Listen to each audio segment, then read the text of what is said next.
Shalom, selamat berjumpa kembali dengan saya. Saya berharap kita semua dalam keadaan yang luar biasa. Sebab Allah yang menyertai kita juga Allah yang luar biasa. Ada amin? Hari ini kita akan belajar tentang menjadi gembala yang baik. Firman Tuhan ini jarang sekali dibawakan atau dikupas. Karena sebagian dari kita tidak berani mengkritik diri kita sendiri. Padahal autokritik inilah yang kita perlukan agar kita tidak menjadi sombong, tidak menjadi angkuh, tidak merasa menjadi orang yang sempurna, supaya kita tidak jatuh dalam dosa. Tetapi dengan autokritik ini justru akan membawa perbaikan dalam kehidupan kita. Menyadari siapa diri kita sebenarnya. Merasa diri kita terus harus diperbaharui. Mau belajar, mau memperbaiki diri, dan sebagainya. Dalam kehidupan kita sehari-hari banyak hamba Tuhan atau gembala atau pendeta yang mengkhotbahkan atau membawakan firman Tuhan hanya untuk jemaatnya.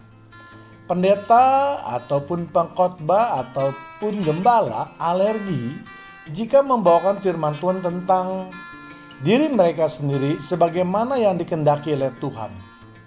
Tuhan telah memberikan isyarat bagaimana untuk menjadi gembala yang baik. Gembala yang melakukan kehendak Tuhan. Apa hukumannya bagi gembala yang tidak mau melaksanakan firman Tuhan? Jadi kalau Tuhan banyak berbicara mengenai gembala, tentu Tuhan mempunyai maksud yang tertentu pula. Kita akan lihat bagaimana kehidupan gembala yang seharusnya di mata Tuhan. Apa yang menjadi kewajibannya? Syarat-syarat apa yang diperlukan untuk menjadi seorang gembala yang baik? Dan lain-lain. Pertama-tama kita akan melihat dulu apa kata firman Tuhan di dalam perjanjian lama mengenai gembala. Dan hal ini dapat kita lihat di Yeremia 23 ayat 1. Celakalah para gembala yang membiarkan kambing domba gembalaku hilang dan terserak. Demikian firman Tuhan. Dalam ayat ini Tuhan hendak mengatakan bahwa setiap gembala bertanggung jawab penuh atas umatnya. Gembala tidak boleh membiarkan kambing dombanya terserak. Artinya, gembala tidak boleh membiarkan orang yang belum atau sudah percaya untuk hidup menurut aturan mereka. Tetapi gembala harus mengumpulkan mereka menjadi suatu kumpulan di mana kehidupan mereka akan dipimpin oleh gembala. Jangan biarkan umatnya berkumpul di berbagai tempat di mana justru dengan keberadaan mereka, kehidupan mereka menjadi tidak berkenan di mata Tuhan. Tetapi gembala yang baik harus mempersatukan mereka, memberikan pengajaran kepada mereka untuk hidup dalam kehendak Tuhan. Alkitab mengatakan pergaulan yang buruk dapat merusak kebiasaan yang baik. Dan bukan sebaliknya dengan membuat mereka tercerai-berai. Dalam kehidupan nyata sekarang ini banyak gembala yang justru saling tarik-menarik untuk memperoleh jemaat demi keuntungan mereka sendiri. Gembala atau anggota majelis dapat membentuk gereja yang baru karena berbagai hal. Misalnya karena tidak sependapat, merasa dirinya lebih hebat antara satu dengan yang lainnya, karena pengelolaan keuangan yang dianggapnya kurang transparan, atau bahkan mungkin pembagiannya yang kurang merata. Atau bisa juga demi kemasyhuran dan ego mereka masing-masing, dan seterusnya. Yang semua itu tidak pernah Tuhan ajarkan. Tetapi mereka berani melakukannya. Bahkan karena perilaku para gembala atau anggota majelis, akhirnya banyak orang yang percaya menjadi tidak percaya lagi. Mereka malas datang ke gereja, malas mendengarkan khotbah mereka, karena mereka beranggapan bahwa para gembala hanya bisa berteori saja. Sama seperti orang Farisi yang hanya mau memasang kuk kepada pundak orang lain. Sedangkan dirinya tidak mau menerima kuk di pundak mereka sendiri. Ayat 2, sebab itu beginilah firman Tuhan Allah Israel terhadap para gembala yang menggembalakan bangsaku. Kamu telah membiarkan kambing dombaku terserak dan tercerai-berai, dan kamu tidak menjaganya. Maka ketahuilah, aku akan membalaskan kepadamu perbuatan-perbuatanmu yang jahat. Demikian firman Tuhan. Ayat ini dimaksudkan untuk para gembala supaya mereka sadar dan apa hukuman yang akan mereka terima jika mereka tidak mau melakukan ayat yang pertama tadi.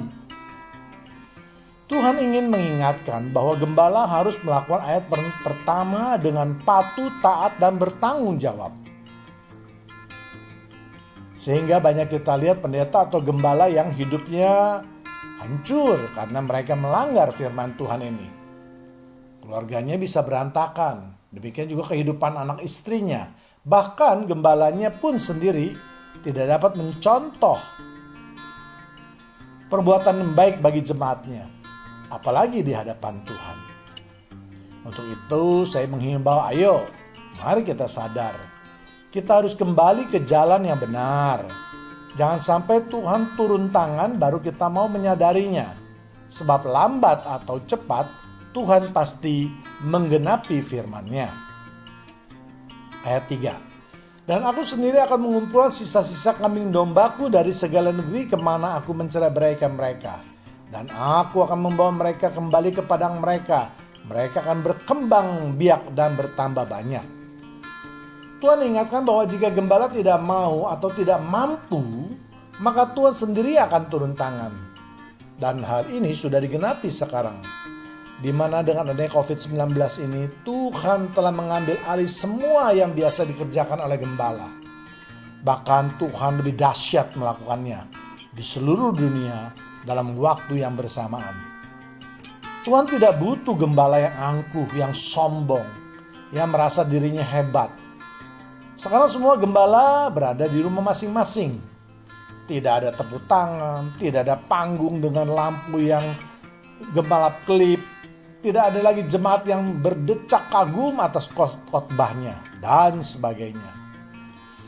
Banyak orang, baik yang belum maupun yang sudah mengenal Tuhan, berlutut di jalan-jalan, menyembah Tuhan dengan sepenuh hati sebagai tanda takluk atas kebesaran Tuhan. Mengakui bahwa Tuhanlah yang berkuasa atas kehidupan mereka. Dengan demikian jumlah mereka akan bertambah banyak. Itulah yang Tuhan maksudkan dengan berkembang biak dan bertambah banyak.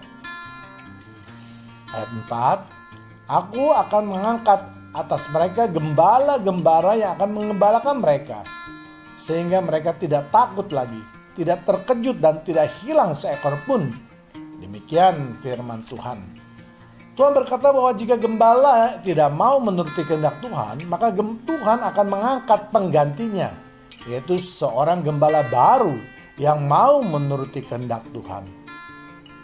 Namun seringkali hal ini dipandang sebagai suatu pemberontakan terhadap gembala tua atau senior. Hendaklah para gembala yang merasa senior mengadakan introspeksi terhadap kehidupan mereka. Apakah mereka telah melakukan kehendak Tuhan? Bukan karena mereka mendapatkan keuntungan lalu mereka terus berusaha untuk memaksakan diri untuk terus menjadi gembala. Sehingga jemaatnya pun menjadi tercerai-berai. Untuk itu mari gembala-gembala untuk melakukan introspeksi terhadap diri sendiri.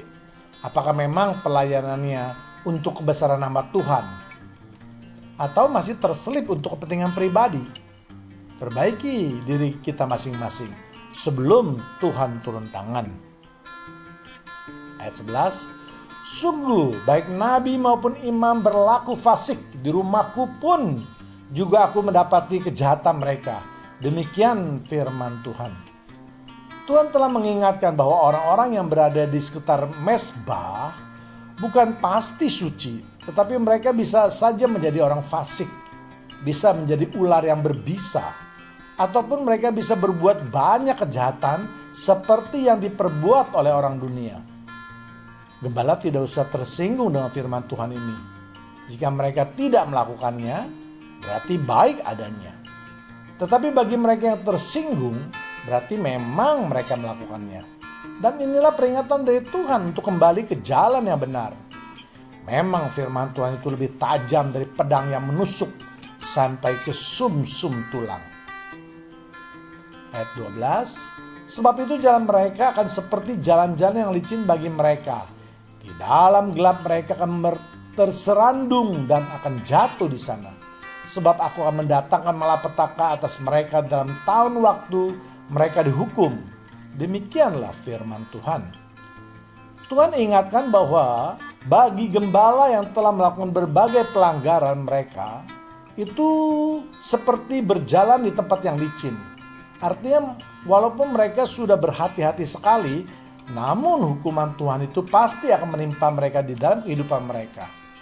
Mereka akan jatuh tersandung karena gelap.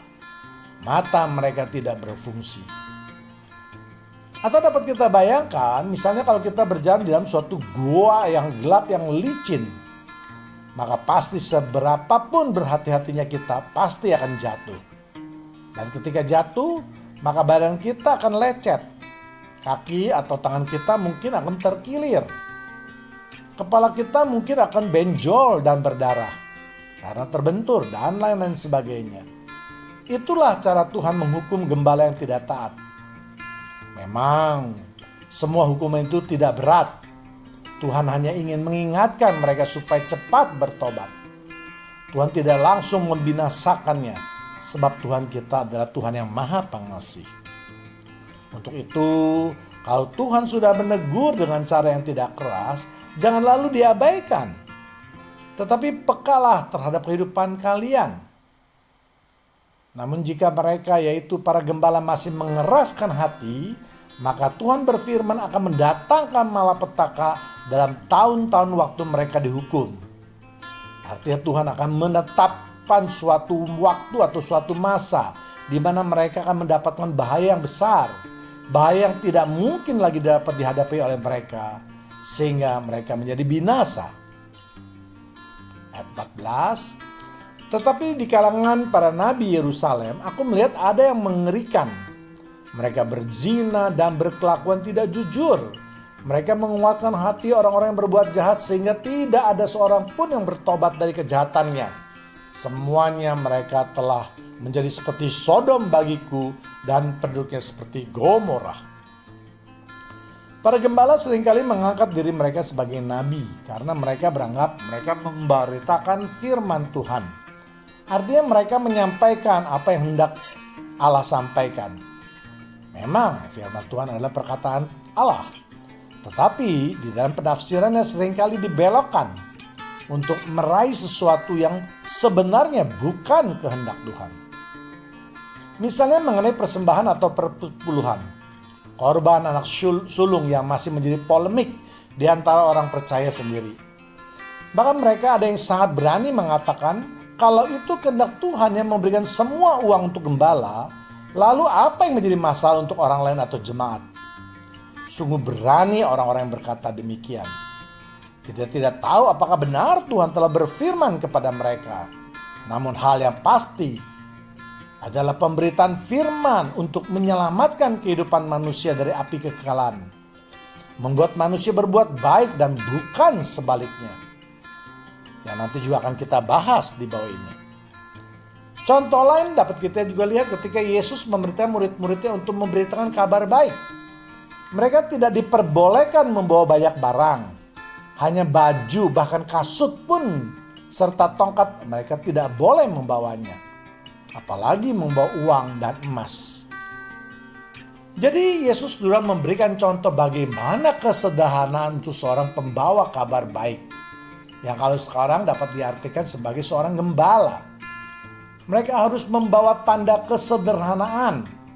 Pemberitaan firman adalah pengabdian dan dapat kita baca di Matius 10 ayat 8-14. Dan bukan hal yang sebaliknya yang mencerminkan kemewahan. Di mana seorang gembala memakai setelan jas yang mahal, sepatu dan jam tangan yang harganya aduhai. Rumah dan mobil yang sangat kontras dengan apa yang Yesus ajarkan. Inilah esensi dari sebuah pengabdian. Kesederhanaan, rendah diri, dan beri dengan cuma-cuma. Karena engkau pun mendapatkannya secara cuma-cuma. Demikian firman Tuhan. Jadi marilah kita kembali lagi ke pemikiran dasar yang telah Yesus Kristus letakkan. mengenai pemberitaan kabar baik ini. Jangan lagi memakai ayat-ayat untuk membenarkan diri supaya dapat hidup mewah dan glamor. Jadi Tuhan tidak pernah menyuruh bahwa untuk menjadi seorang gembala atau pendeta harus berpenampilan mewah seperti yang sekarang banyak terjadi di banyak gereja. Dengan gedung dan alat musik yang wah, tetapi tujuan yang salah, yaitu untuk meraup banyak jemaat yang kaya, yang akhirnya berujung pada masalah keuangan. Mereka akan saling membanggakan tentang semua fasilitas gedung, namun mereka tidak pernah membandingkan apakah pengajarannya itu sudah banyak menghasilkan jemaat yang menghasilkan buah roh. Jadi firman Tuhan yang tertulis 3000 tahun yang lalu sudah mengingatkan kepada kita jemaatnya bahwa tidak semua di kalangan jemaat maupun pendeta pasti suci hidupnya. Mereka bisa saja tergelincir, jatuh ke dalam dosa, berzina atau berselingkuh, berkelakuan tidak jujur, menggelapkan uang gereja. Bahkan mereka juga berani menguatkan orang untuk berbuat jahat. Misalnya uang hasil korupsi dikatakan berkat dari Tuhan. Tidak apa-apa kalau melakukan korupsi asalkan persepuluhannya tidak dilupakan. Atau sebahagian besar boleh disumbangkan kepada ke gereja kalau jemaat takut. Yang akan disalurkan untuk keperluan pelayanan kepada orang-orang miskin. Dan lain-lain. Padahal uang yang diperoleh dengan cara-cara demikian adalah suatu kenistaan bagi Tuhan. Bahkan dikatakan mereka yang sudah berbuat jahat pun masih tidak mau bertobat. Mengapa hal itu dapat terjadi? Karena mereka tidak mau melakukan autokritik, apalagi dikritik orang lain. Bahkan mereka akan membungkam melawannya dengan kata jangan menghakimi. Mereka sudah terlelap dalam kehidupan yang penuh dosa. Dan itulah yang memang mereka cari.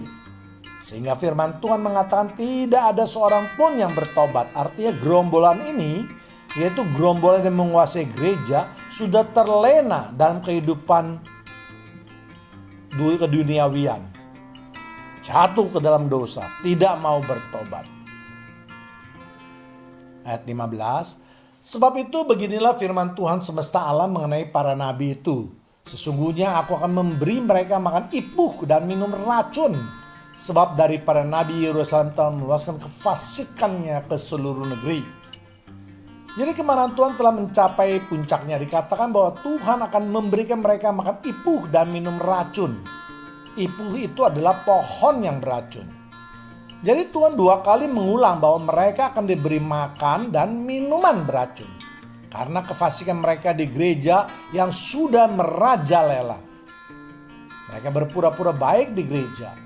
Mereka memakai topeng seakan-akan mereka adalah orang-orang yang taat akan firman Tuhan. Tetapi di balik semua itu kehidupan mereka sebenarnya lebih jahat dan lebih bejat daripada orang duniawi. Mereka bisa berzina atau berselingkuh dengan umatnya di gereja. Walaupun mereka sudah tahu atau mengetahui bahwa firman Tuhan hanya membolehkan mereka beristri satu. Mereka harus hidup kudus, tetapi mereka mengabaikan semuanya itu. Mereka harus sabar, tetapi mereka malah menjadi pemarah, dan seterusnya. Jadi jangan heran kalau ada gembala atau pendeta yang kalau kita lihat di gereja atau di dalam pergaulan gereja nampaknya sangat rohani, sangat kudus. Tetapi tiba-tiba mereka mati atau binasa. Kita semua heran dan bertanya mengapa bisa terjadi demikian. Kita tidak tahu kehidupan mereka yang lebih dalam atau lebih terperinci. Namun seberapapun mereka menutupinya, mata Tuhan selalu tertuju kepada mereka. Walaupun di tempat yang tersembunyi atau gelap sekalipun. Untuk itu sekali lagi marilah kita bertobat pada pendeta atau gembala yang hidupnya sudah melenceng dari kehendak Tuhan. Ayat 16. Beginilah firman Tuhan semesta alam. Janganlah dengarkan perkataan para nabi yang bernubuat kepada kamu. Mereka hanya memberi harapan yang sia-sia kepadamu dan hanya mengungkapkan penglihatan rekaan hatinya sendiri, bukan apa yang datang dari mulut Tuhan. Dalam ayat ini Tuhan juga mengingatkan kepada kita sebagai jemaat supaya selalu berhati-hati terhadap perkataan pendeta atau gembala. Karena tidak semua pendeta atau gembala itu memperkatakan kebenaran firman Tuhan.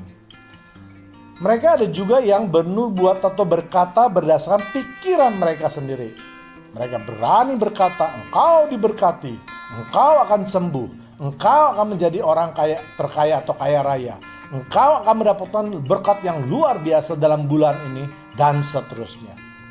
Tetapi sesungguhnya Tuhan tidak berfirman kepada mereka.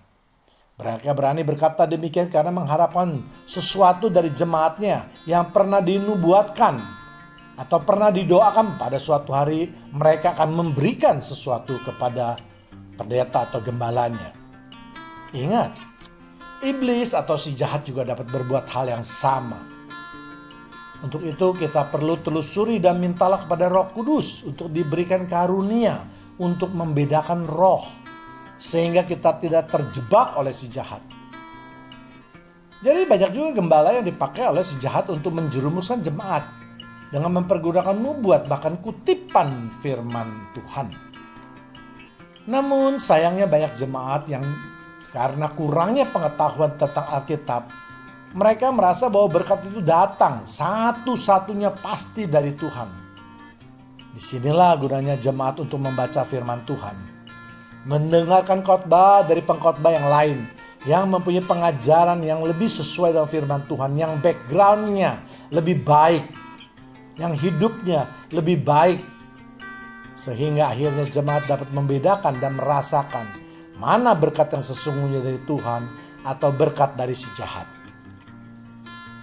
Ayat 17, mereka selalu berkata kepada orang-orang yang menista firman Tuhan, kamu akan selamat.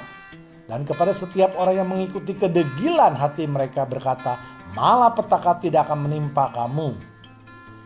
Firman Tuhan pada ayat ini ingin mengingatkan kepada jemaat bahwa jangan percaya kalau ada seorang gembala yang membela atau membenarkan suatu perbuatan berdosa dengan mengatakan tidak apa-apa. Tuhan itu kan maha baik. Dia akan mengampuni dosa-dosamu sehingga engkau tidak usah takut. Kamu pasti selamat karena itu janji Yesus dan engkau sudah dipermandikan. Kamu bebas melakukan apapun juga. Dan seterusnya. Pengajaran-pengajaran inilah yang telah banyak menyesatkan orang. Jadi sekali lagi Tuhan ingin mengingatkan kepada kita bahwa setiap perbuatan dosa itu akan mendapatkan hukuman dari Tuhan. Sebab upah dosa adalah maut. Kita harus mengerjakan keselamatan kita dengan tekun dan gentar.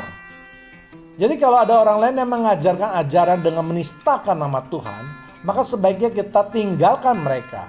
Cari gereja dan gembala yang baru yang mengajarkan firman yang murni. Ya, atau dengan kata lain, kalau di gereja seorang gembala mewartakan firman Tuhan dengan ngawur, maka sebaiknya jemaat meninggalkan gereja tersebut. Lalu bagaimana kita mengetahui kalau pengajaran dari gereja tersebut tidak benar atau bahkan sesat? Cukup dengan membandingkan dengan firman Tuhan.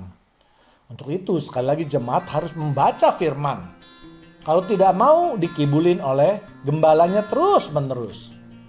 Atau kalau tidak mampu menerjemahkan atau tidak mengetahui kebenaran firman Tuhan atau tidak dapat menafsirkannya, maka dapat langsung membandingkan dengan pengkhotbah lain yang sekarang banyak sekali di media sosial. Namun, perlu juga berhati-hati karena di media sosial pun banyak pengajaran yang melenceng atau menyesatkan. Untuk mengetahui mana gembala yang benar atau yang tidak, bisa juga dengan melihat apa yang telah diperbuat mereka di dalam hidupnya. Apa ada kesesuaian antara yang dikhotbahkan dengan apa yang dilakukannya sehari-hari. Ayat 25, aku telah mendengar apa yang dikatakan oleh para nabi yang bernubuat palsu demi namaku dengan mengatakan aku telah bermimpi, aku telah bermimpi. Jadi jangan lagi banyak gembala yang selalu memakai nama Tuhan untuk mendapatkan kekaguman jemaatnya. Misalnya dalam setiap khotbahnya selalu berkata, semalam saya bertemu dengan Tuhan. Semalam Tuhan berkata kepada saya. Semalam Tuhan menyuruh saya. Dan seterusnya. Semua itu bukan saya tidak percaya atau saya anti terhadap hal-hal itu. Tetapi karena terlalu banyak perkataan seorang gembala yang tidak pernah nyata atau terbukti di dalam kehidupan itu. Inilah yang membuat banyak orang menjadi tidak mudah percaya. 28. Nabi yang beroleh mimpi biarlah menceritakan mimpi itu, dan nabi yang beroleh firmanku biarlah menceritakan firmanku dengan benar. Apakah sangkut paut jerami dengan gandum? Demikianlah firman Tuhan. Jadi firman Tuhan itu juga mengatakan bahwa banyak nabi atau gembala yang memang benar-benar memperoleh mimpi dari Tuhan. Dan itu harus kita terima karena itu akan menjadi kenyataan. Tuhan berkata biarlah mereka menyatakan kebenaran tentang semua apa yang dialaminya. Yang terpenting akan terbukti di kemudian hari. Untuk itulah dikatakan apakah sangkut paut jerami dengan gandum. Artinya apakah yang dikatakan atau diucapkan itu ada faktanya atau ada kaitannya. Janji kosong seorang gembala atau nabi palsu tidak mempunyai arti atau makna. Sama seperti jerami. Tetapi mimpi atau firman yang berasal dari Allah itu mempunyai makna dan akan terjadi. Itulah yang diibaratkan dengan gandum yang berguna buat kehidupan kita. Namun sayangnya banyak jemaat yang senang mendengarkan hal-hal yang bersifat spektakuler. Dengan membayangkan bahwa gembala mereka adalah orang yang paling luar biasa diurapi. Sehingga akhirnya apa yang diucapkan oleh gembala tersebut ditelan begitu saja. Tanpa difikirkan atau dicerna terlebih dahulu. Untuk itu saya menghimbau kepada jemaat Tuhan untuk lebih lagi teliti, lebih kritis, lebih realistis untuk melihat segala nubuat atau mimpi-mimpi dari gembala tersebut. 29. Bukankah firman-Mu seperti api? Demikianlah firman Tuhan dan seperti palu yang menghancurkan bukit batu. Tuhan ingin mengingatkan bahwa firman-Nya itu bagaikan api yang akan menghanguskan apapun. Artinya firman Tuhan itu akan menghabiskan apa yang tidak sesuai dengan firman Tuhan. Gembala yang berkata bohong akan menerima malu di dalam akhir hidupnya. Orang yang suka menjual nama atau ayat Tuhan akan menerima ganjarannya dan seterusnya. Demikian juga dikatakan firman-Nya akan menghancurkan bukit batu, atau sekuat apapun engkau menahannya atau menutupinya, maka firman Tuhan akan menghancurkan segala kepalsuan dan kebohonganmu. Firman Tuhan akan menelanjangi semua kepalsuanmu. Jadi mulai sekarang para gembala yang suka menistakan firman Tuhan, mari kita sekali lagi bertobat ke jalan yang benar. Mari kita beritakan pemberitaan firman yang murni, yang asli, tanpa menambahi atau mengurangi. Apa yang dikatakan di firman Tuhan itulah yang kita beritakan. Bukan apa yang menjadi pemikiran atau kehendak kita. Ayat 30. Sebab itu sesungguhnya aku akan menjadi lawan para nabi. Demikianlah firman Tuhan yang mencuri firmanku masing-masing dari temannya. Tuhan berfirman akan menjadi lawan bagi gembala yang selalu memberikan firman dengan cara yang tidak benar atau dengan maksud yang tidak benar. Mereka mengutip ayat-ayat dari Alkitab, tetapi mereka menerjemahkan atau menafsirkannya dengan cara yang lain dari apa sebenarnya maksud terkandung di dalam ayat tersebut. Sehingga Tuhan mengatakan mereka mencuri firmanku masing-masing dari temannya. Dan hal ini baik terjadi ketika suatu ayat dikutip tanpa melihat konteksnya, diterjemahkan menurut sekendak hatinya, diambil sepotong. Yang terpenting ada di dalam Alkitab. Sehingga jemaat yang bodoh akan mempercayainya. Untuk itu sekali lagi mari jemaat Tuhan yang terkasih, janganlah kita terus menjadi bodoh.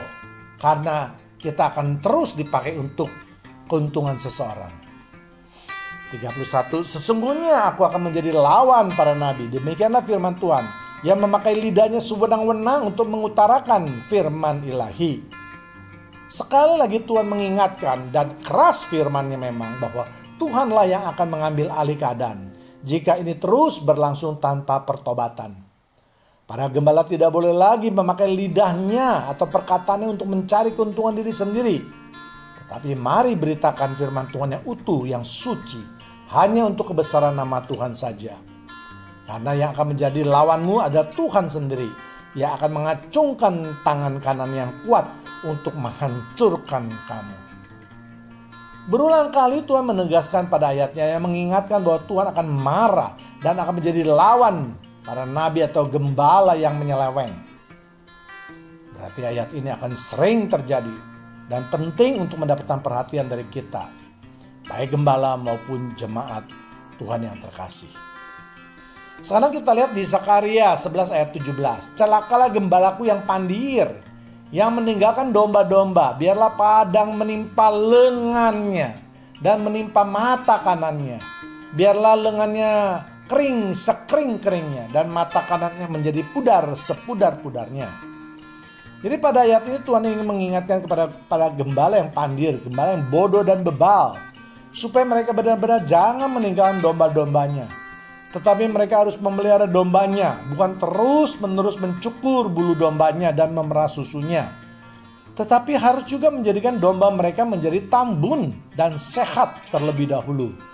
Dengan demikian, maka domba-dombanya dengan sendirinya akan menghasilkan bulu yang tebal dan susu yang banyak. Jadi pertama-tama para gembala harus mengajarkan kepada jemaat hal-hal yang penting yang akan menumbuhkan iman percaya mereka, yang memperbaiki hidup mereka sehingga mereka menjadi diberkati.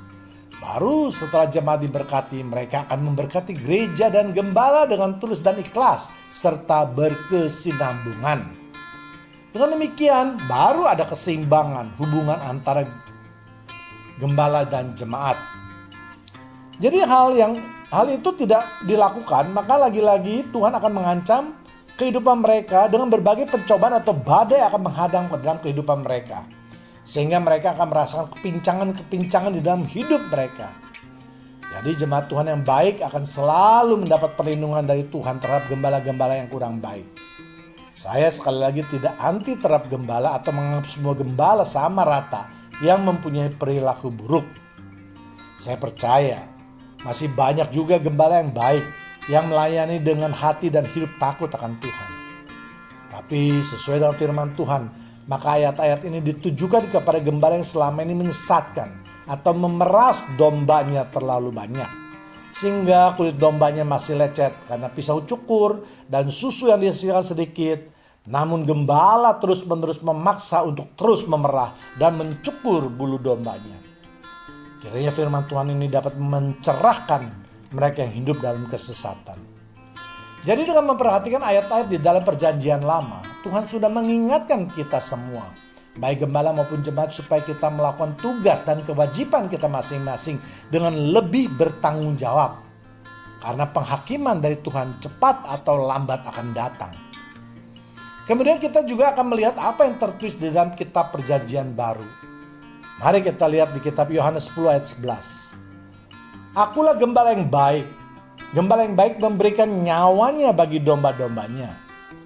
Yesus mengatakan bahwa dialah gembala yang baik, yaitu gembala yang mau berkorban demi domba-dombanya. Artinya menjadi seorang gembala haruslah merawat dan bersedia berkorban untuk jemaatnya. Bukan sebaliknya di mana jemaat yang harus berkorban untuk gembalanya.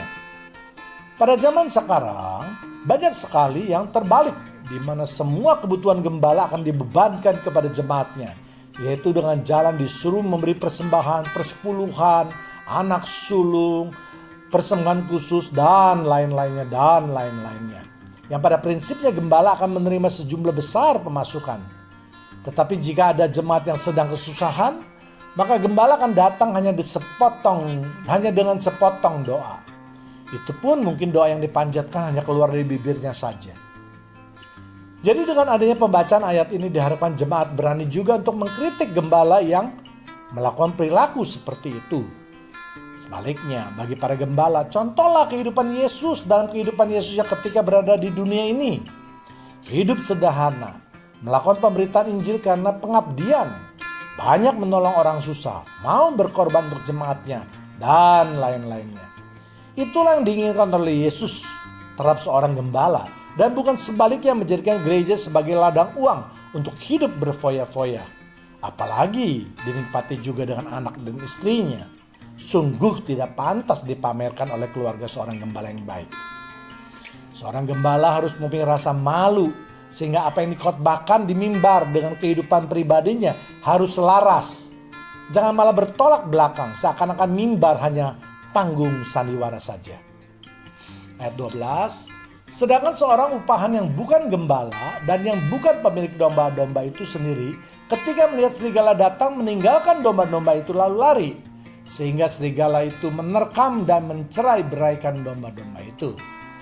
Jadi ayat tersebut jelas menjelaskan bahwa gembala yang menerima upah itu tidak pantas menyebut dirinya gembala. Sebab seorang gembala itu harus berani berkorban bahkan dengan nyawanya untuk menyelamatkan jemaatnya dari berbagai macam bahaya. Apakah itu masih ada dalam kehidupan nyata sekarang ini? Amat sangat jarang. Lebih banyak sekarang gembala yang malah meminta dilayani daripada melayani jemaatnya. Memang ucapan lidahnya adalah melayani, tetapi pada prakteknya gembala lah yang minta dilayani. Coba kita lihat kalau ada seorang gembala kekurangan, maka dia pasti akan meminta supaya jemaatnya mau berkorban untuk memenuhi kebutuhannya atau keperluannya. Kalau gembala datang, maka ia akan disambut bagaikan seorang yang sangat penting. Pernahkah gembala mencuci kaki jemaatnya sebagai tanda merendahkan diri menjadi pelayan dari jemaatnya seperti yang Yesus lakukan? Saya hampir tidak pernah dengar, kecuali oleh saudara-saudara tua kita, yaitu yang beragama Katolik. Ayat 14, akulah gembala yang baik dan aku mengenal domba-dombaku dan domba-dombaku mengenal aku. Yesus mengatakan menjadi seorang gembala harus mengenal jemaatnya. Saya sangat meragukan ini, terutama gereja besar di mana mungkin jemaatnya berjumlah 3.000 atau bahkan lebih. Apakah gembalanya akan bersyukur untuk dapat mengenali jemaatnya? Atau hanya bersyukur ketika jemaatnya memberikan persembahan? Jadi antara gembala dengan jemaat itu harus ada hubungan yang baik, timbal balik, saling mengenal. Bukan hanya jemaat yang mengenal gembala, tetapi gembala dengan berbagai alasan, tetapi gembala juga harus dapat mengenal jemaatnya. Dapat kita bayangkan bagaimana sulitnya seorang gembala yang menggembalakan domba-dombanya. Gembala yang harus mengenal satu persatu bentuk tubuh, bulunya, warnanya, besar kecilnya, serta suaranya daripada semua dombanya. Sedangkan gembala harus membuat sesuatu supaya suara si gembala itu dapat dikenal pula atau ditaati oleh domba-dombanya. Jadi kalau hubungan manusia di mana gembala dan jemaat, rasanya masih jauh lebih mudah karena kita dapat saling mengenal. Dengan nama, bentuk tubuh, suara, tempat tinggal, dan yang lebih penting kita diberi hikmat, diberi otak, diberi pemikiran oleh Tuhan. Namun yang paling penting adalah hubungan yang akrab antara para pihak atau kedua belah pihak. Tanpa itu mustahil dapat dikatakan saling mengenal. Ayat 16. Ada lagi padaku domba-domba lain yang bukan dari kandang ini. Domba-domba itu harus kutuntun juga dan mereka akan mendengarkan suaraku dan mereka akan menjadi satu kawanan dengan satu gembala. Ayat ini mengingatkan kepada gembala bahwa kalau ada jemaat dari gereja lain atau denominasi lain, hendaknya juga dilayani dengan baik, sama dengan jemaat asal. Namun jangan ditarik menjadi jemaat Anda saja, tetapi hendaklah dipersembahkan bagi Kristus. Perebutan antar jemaat sekarang ini sangat terasa karena sangat erat hubungannya dengan dana. Jadi mereka bukan melayani jemaat, tetapi yang menjadi tujuan utama adalah supaya jemaat tersebut menjadi domba perahan. Bahkan saling menarik jemaat untuk memperbanyak pundi-pundinya itu. Jadi jelas tujuannya menyesatkan. Kita tidak usah munafik, dapat kita lihat di kalangan kasat mata. Kalau ada orang yang kaya maka dia akan disambut di gereja manapun, bahkan akan diberi kedudukan. Entah itu sebagai pembina, sebagai penatua, sebagai anggota majelis, dan lain-lainnya. Walaupun sebenarnya jabatan ini jelas sudah memiliki syarat-syarat tertentu yang setelah ditetapkan oleh firman Tuhan. Tetapi syarat-syarat itu akan menjadi hilang. Yang penting dia mempunyai harta yang banyak. 1 Petrus 5 ayat 2. Gembalakanlah kawanan domba Allah yang ada padamu, jangan dengan paksa, tetapi dengan sukarela sesuai dengan kehendak Allah. Dan jangan karena mau mencari keuntungan, tetapi dengan pengabdian diri. Ayat ini jelas menampar semua gembala upahan, karena pelayan mereka hanya berdasarkan uang. Kalau PK yaitu persembahan kasihnya atau amplopnya tebal, maka pendeta ini atau gembala ini akan giat untuk berkhotbah. Dimanapun mereka diminta tidak menjadi masalah. Tetapi kalau PK-nya kecil atau bahkan tidak ada, maka mereka akan mencari berbagai alasan untuk menolaknya. Tuhan sudah mengisyaratkan bahwa gembala domba itu harus sesuai dengan kehendak Tuhan, jangan dipaksakan. Artinya perlakukanlah jemaatmu dengan baik. dengan pelayanan yang prima, dengan setulus hati. Dan jangan memaksa mereka untuk memberikan persembahan apapun juga, apalagi dengan memakai ayat-ayat di dalam Alkitab. Justru gembalalah yang harus menuntun mereka untuk mengerti apa yang menjadi kehendak Tuhan, yaitu menumbuhkan iman percaya mereka kepada Tuhan dan hidupnya mendapat perkenanan, sehingga akhirnya dapat mengambil bagian dalam kerajaan Allah. Itulah tujuan dari penginjilan yang utama, sama seperti Yesus yang datang ke dunia ini. Jangan mencari keuntungan, dan pengabdian diri adalah hal yang terpenting dalam pelayanan. Namun sekarang banyak gereja didirikan untuk mencari keuntungan yang besar, bahkan dengan memakai modal yang besar pula untuk menarik jemaatnya. Jadi sekarang sudah jelas bahwa hal-hal seperti itu bukanlah tujuan didirikannya gereja. Hanya orang-orang tertentu yang membawa kesesatan untuk jemaatnya. Sebaliknya jemaat juga harus mempersiapkan diri bahwa gereja yang besar dan mewah tidak menjamin kalian akan masuk ke surga. Justru sebaliknya, yang kalian terima kalau kalian tidak sadar bahwa pengajaranlah yang teramat penting. Bukan penyembahan yang seperti pertunjukan dengan memakai bahasa roh. Bukan sorotan lampu yang kelap-kelip, desain panggung yang mewah. Bukan juga gembala yang hebat dalam berkhotbah.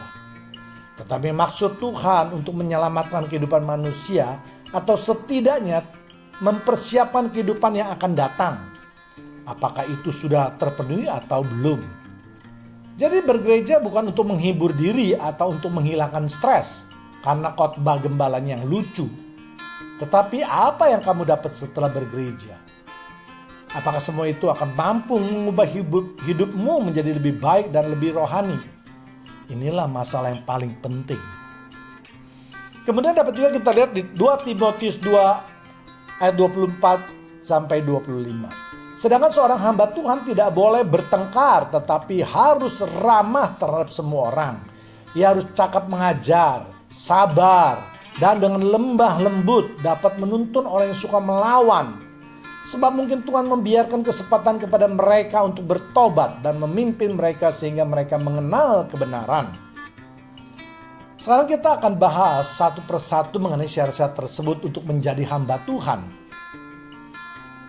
Ya, memang kita tidak usah terlalu dalam, tapi sedikit banyak kita akan mengenal. 1, tidak boleh bertengkar. Baru-baru ini kita lihat ada 2 pendeta yang boleh dikatakan bertengkar melalui sosial media, di mana semua pengikut dari kedua gereja tersebut juga saling menghujat. Bahkan ada juga beberapa pendeta atau gembala yang ikut campur memanaskan suasana.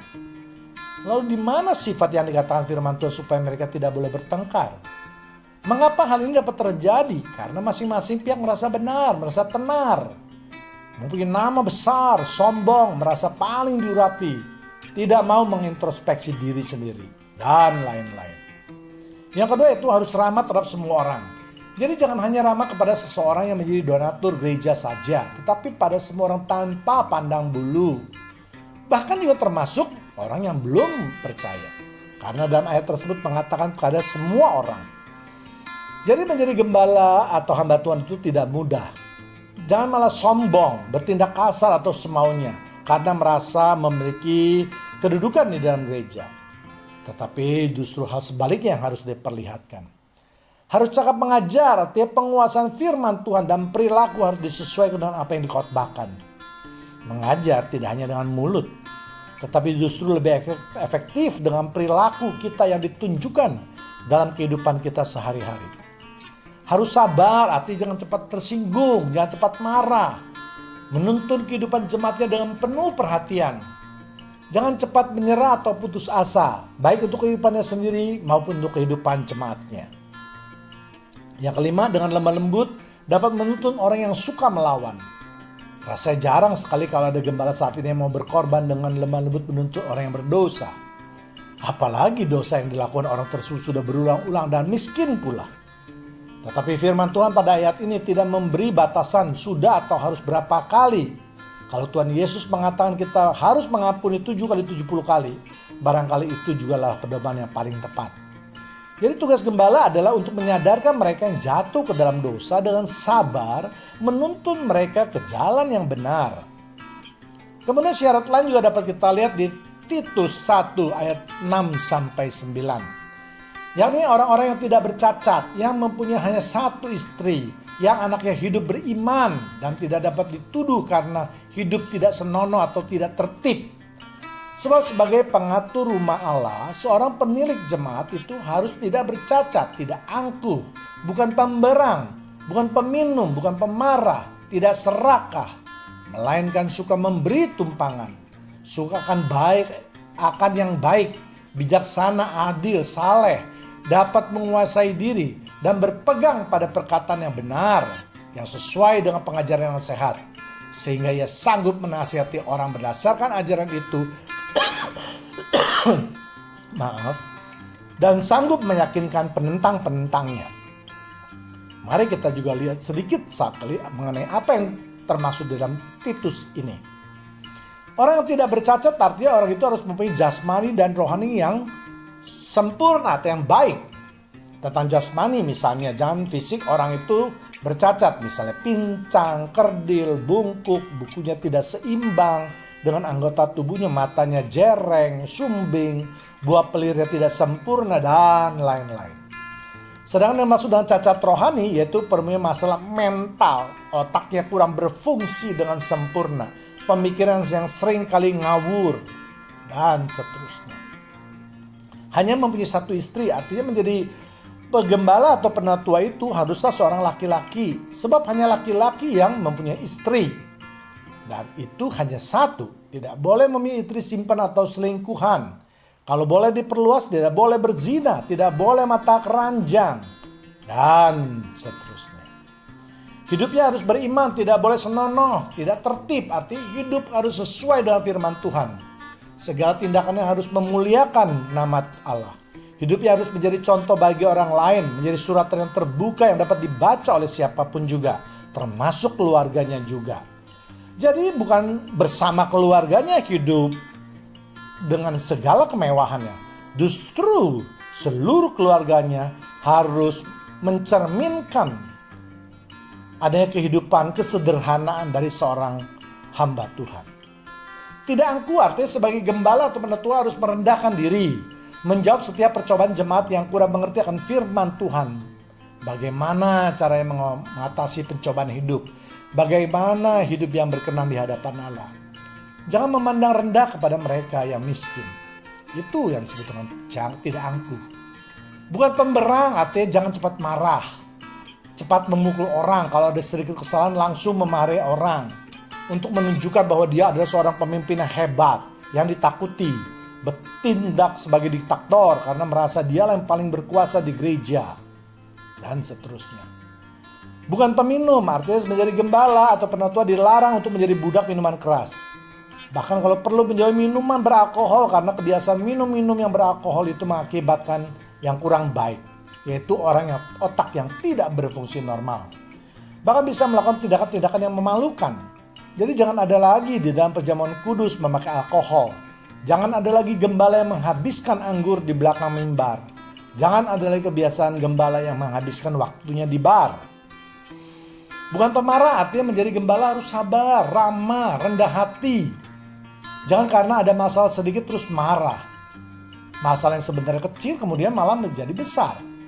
Seorang gembala harus bisa mengendalikan amarahnya. Bahkan ketika dikritik atau dilecehkan sekalipun, mereka harus bisa mengendalikan amarahnya. Jangan ditanya tentang keuangan gereja lalu menjadi marah. Jangan dikritik khotbahnya lalu menjadi tidak suka. Dan seterusnya. Tidak serakah.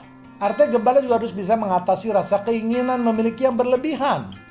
Artinya ingin memiliki jemaat yang banyak hartanya, yang banyak jumlahnya, supaya memperoleh upah yang banyak pula. Hidup sudah lumayan atau di atas rata-rata, tetapi masih terus memikirkan bagaimana untuk mendapatkan upah yang lebih banyak lagi. Sudah diberi pelayanan, masih memiliki nafsu untuk menguasai semua pelayan yang akan mendapatkan kehormatan dirinya sendiri. Selanjutnya yaitu suka memberi tumpangan. Artinya seorang gembala harus bersedia memberikan bantuan kepada mereka yang membutuhkannya tanpa memandang hubungan. Siapapun harus dibantu. Misalnya dalam keadaan sekarang, gembala harus menjadi garda terdepan untuk membantu jemaatnya, lingkungannya. Jika masih mempunyai kemampuan, turut serta dalam aksi sosial, baik yang bersifat lokal maupun nasional.